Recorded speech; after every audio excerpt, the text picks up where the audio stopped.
Health or symptoms? Paranoia about symptoms versus a commitment to promoting health. When a group of people experience a sudden decrease in health, there are two stages of response that we might expect. The first stage may be relatively short or long, but it is almost always present in some form prior to the arising of the second stage. First, when health suddenly decreases for a large number of people, there can be a panic, which sometimes would be promoted through institutions like the mass media. This is not a well-informed, well-thought-out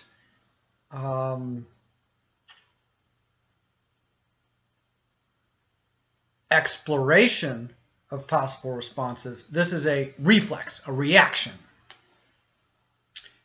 So there can be a wave of ballooning attention and frightened anticipation of any new symptoms, of any new problems. And we could label this a wave of terrified paranoia, alarmism. Second, in contrast to the mindless instinctual reflexes of panic, there can be motivation toward mindful adaptation. However, in the absence of understanding of basic science, or simply the absence of mindfulness, a common response to a shocking surprise is hysterical panicking, right? First, there can be a surprise, and then with no comprehension of the foundations of health to make sense of things, panic can build very quickly. Or when there are pre-existing false presumptions that are obviously violated or disproved by a new reality, what does that lead to? Disorientation. That's right, disorientation. And that disorientation from the pre-existing false presumptions being exposed as false, that disorientation can result and lead to confusion, as in confusing one thing for something else. So the actual threat or danger can be greatly overestimated or underestimated. The actual danger can even be totally neglected, while some other presumed threat is obsessively targeted. In a panic, hysteria, paranoia. So panic may even lead to argumentativeness, contentiousness, blame, animosity. All of this sequence is normal and natural and understandable, predictable. Again, there is a second possible response to a group of people experiencing a sudden decrease in health, rather than mindlessly panic. There can be a surge of motivation to study the causes of the sudden decrease in health, and even to study methods of promoting health, which we could label adaptation or evolution. Today we're going to focus mostly on that second possibility. The second stage of motivation to adapt typically follows that first stage of alarm.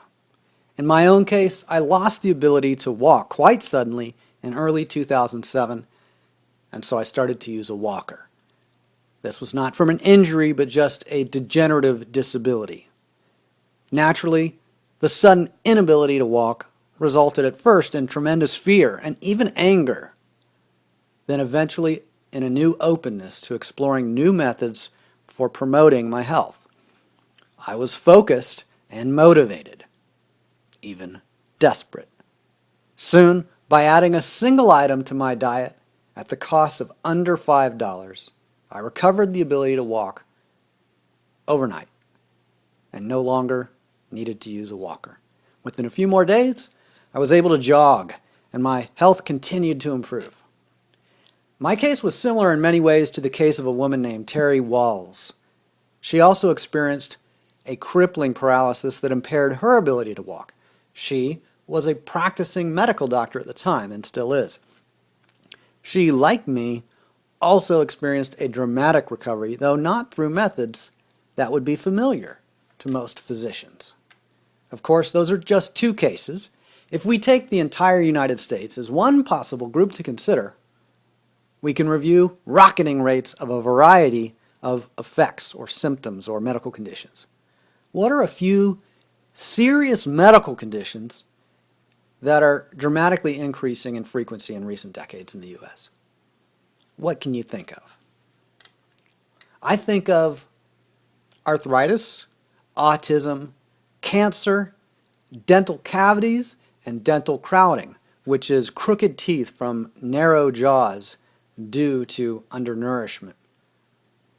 There may be orthodontic braces put on to straighten the teeth, but the underlying incidence or frequency of dental crowding in the first place is rising. We can also review rising rates of depression, diabetes, fibromyalgia, heart disease, obesity, osteoporosis, and even deaths directly caused by medical intervention. In contrast to the industrialized population of the U.S., there are groups that have little or no incidence of these same symptom sets. How is it that many populations of humans have little or no incidence of the most popular medical conditions of modern times for industrialized populations? In the case of dental crowding, when there are not enough minerals and other resources available to construct a full-sized jaw, for instance in a human, then teeth will push against each other, resulting in crooked teeth. Further, there is the science of orthotropics, which documents how physical exercises can alter the jaw and skull to promote overall health. Here we have pictures of two sisters who followed a similar diet, but one did orthotropic exercises while the other did not, resulting for her in no new results, a continued tendency to breathe through the mouth, a inferior facial structure. The bones of the jaw and skull did not provide as much capacity for breathing through the nose, for providing appropriate amounts of oxygen to the blood, the brain, etc. We could study the details of how health in the U.S. population has declined. Or we could study how it is that so many human populations in so many different parts of the planet have maintained excellent health while the health of the U.S. has slowly decreased, then in recent decades plunged. Before we consider whether we would choose to study health or illness, we could even consider the notable case of Sweden. Briefly, the government of Sweden promoted generally the same dietary recommendations as similar governments and similar agencies in the U.S. Like in the U.S., when those dietary recommendations were introduced, that produced a dramatic increase in obesity and other suboptimal health conditions. Unlike the U.S., the government of Sweden was more responsive to actual results of alternative practices, of competing practices. And after relatively moderate resistance, relative to the U.S., the government of Sweden changed their guidelines. Quickly, a dramatic reduction in the rate of obesity was measured in Sweden, along with a decrease in diabetes, heart disease, strokes, and other serious conditions. The Swedish National Board of Health has admitted that their prior models of science were at least flawed, though I would say they were junk science or even sheer quackery. Rather than keep clinging to a discredited religion of pseudoscience, the Swedish National Board of Health adapted.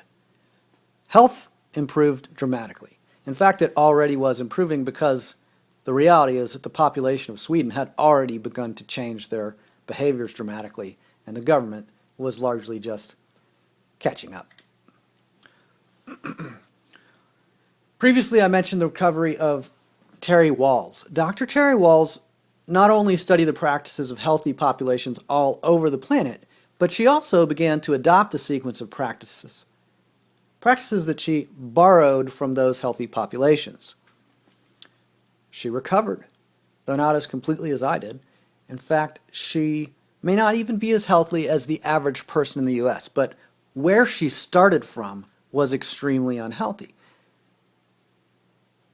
And because she was already a physician when her health began to deteriorate, many people within the healthcare system, healthcare industry, witnessed both her deterioration and her remarkable recovery. So she then began to experiment with testing her protocol on other patients who had developed the symptoms commonly labeled as multiple sclerosis, like me and like her. Her results were extremely favorable in her treatment of patients diagnosed with progressive multiple sclerosis. And here is a case report with her and a few other researchers in a journal. There's an image of that, I guess just the title page of that article. So already we've reached a turning point. We've talked about focusing on the decline in health in the U.S. We've talked about focusing on the causes of panic and paranoia. And we've also talked about focusing on practices which promote health. We haven't really focused on practices that promote health, but we have raised that as a possible focus of attention.